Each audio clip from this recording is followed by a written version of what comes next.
Oke, baik, saya awali. Assalamualaikum warahmatullahi wabarakatuh. Perkenalkan, nama saya Izhar Syaramadani dengan NIM L1A024042. Saya sebagai mahasiswa S1 Manajemen Sumber Daya Perairan dari Universitas Negeri Jenderal Sudirman. Oke, kali ini kita akan melakukan analisis PCA menggunakan software PAS. Gitu. Nah, di sini saya akan berusaha untuk menjawab soal nomor 2, yaitu soal yang bertuliskan berdasarkan hasil analisis yang sudah Anda lakukan, maka stasiun mana yang paling relevan untuk daerah pemijahan ikan atau spawning ground, serta jelaskan alasannya diperkuat dengan merujuk pada hasil analisis dari referensi jurnal sebagai pendukung. Lalu dasar nomor 3 yaitu berdasarkan hasil analisis yang sudah Anda lakukan, maka stasiun mana yang paling relevan untuk daerah asuhan ikan atau feeding ground. Jelaskan alasannya diperkuat dengan merujuk pada hasil analisis dan referensi jurnal sebagai pendukung. Jadi saya di sini ditugaskan untuk mencari stasiun mana yang cocok untuk daerah pemilihan dan untuk daerah asuhan ikan. Gitu. Nah ini untuk datanya. Ada 15 data, itu ada dari fisika perairan, kimia perairan, dan biologi perairan. Stasiunnya ada 6 ya teman-teman yang di stasiun itu. Oke, mungkin langsung saja di sini saya akan melakukan analisisnya menggunakan software PAS. Kita cari dulu di sini PAS. Kita open dulu. Nah, jangan lupa teman-teman untuk mengaktifkan row attribute dan juga kolom attribute agar tidak bingung nantinya. Nah, untuk datanya tuh dibuat menyamping ya teman-teman. Ini saya sudah buat di Excel terlebih dahulu agar bisa disalin. Kita salin dulu di sini kita oke. Nah, oke. Setelah disalin, teman-teman bisa di blok dulu. Nah, di sini sampai di sini. Terus teman-teman masuk ke multivariate, ordination, ordination, masuk ke principal komponen atau PCA. Kita pilih yang correlation, jangan lupa di recall, scatter plot, kita centang row label, group label, sorry, dan di plotnya. Gitu. Nah, seperti ini hasilnya teman-teman. Nah, teman-teman bisa lihat di sini ada stasiun 1, 2, 3, 4, 5, dan juga 6. Gitu. Nah, di sini saya melakukan analisa untuk menentukan daerah pemijahan terlebih dahulu ya teman-teman, atau spawning. Oke, jadi berdasarkan hasil analisa, nah, gitu. Didapatkan bahwa stasiun 3 adalah stasiun yang paling optimal untuk dilakukan untuk daerah pemijahan ikan atau spawning ground gitu.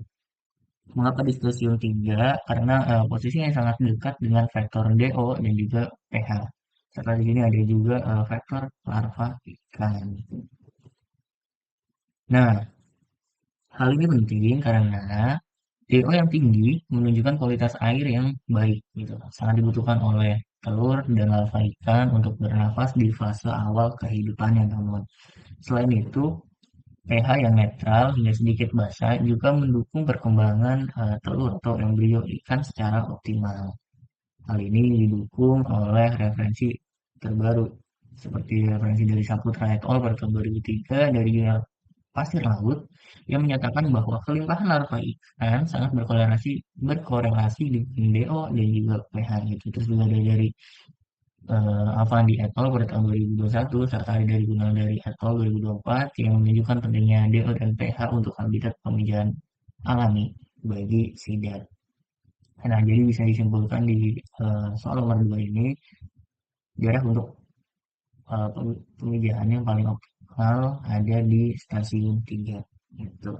Melihat dari garis pH, DO, dan larva ikan.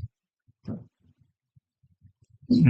Oke, masuk ke soal pertanyaan nomor 3 ya, yaitu stasiun mana yang cocok untuk dilakukan asuhan ikan atau feeding ground. Jadi feeding ground ini cocoknya ada di stasiun atau optimalnya ada di stasiun 4 dan 6 gitu. Mengapa stasiun 4 dan 6 meningkatkan daerah asuhan ikan. Alasannya karena stasiun ini berada dengan vektor nutrien yang penting seperti nitrat, fosfat, dan juga nitrit, kecerahan, plankton, dan juga ada di sini bentuk sebagai makanan alami bagi ikan sidap ini gitu. Selain itu keberadaan vektor ikan PKG4 ini juga berpengaruh ke area ini teman-teman ya. Gitu.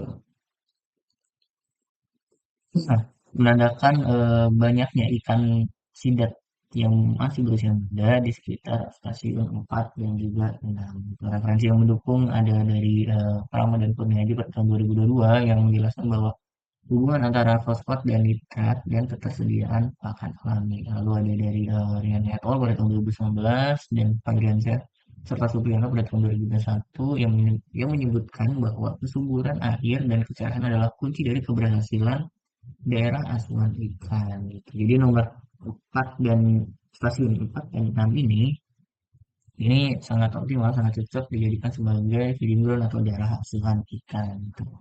Nah, untuk kesimpulannya, jadi untuk daerah pemijahan ikan itu dipilih di stasiun 3 karena didukung oleh pH, DO, dan juga ini larva ikan. Lalu di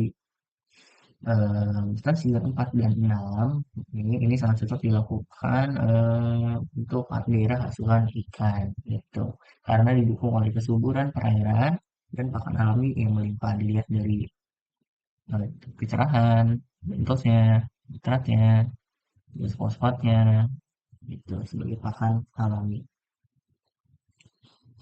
Oke, mungkin itu saja yang bisa saya sampaikan. Terima kasih untuk teman-teman yang sudah menyimak dan mendengarkan. Semoga sehat selalu, semoga panjang umur. Sekian, terima kasih. Saya akhiri. Wassalamualaikum warahmatullahi wabarakatuh.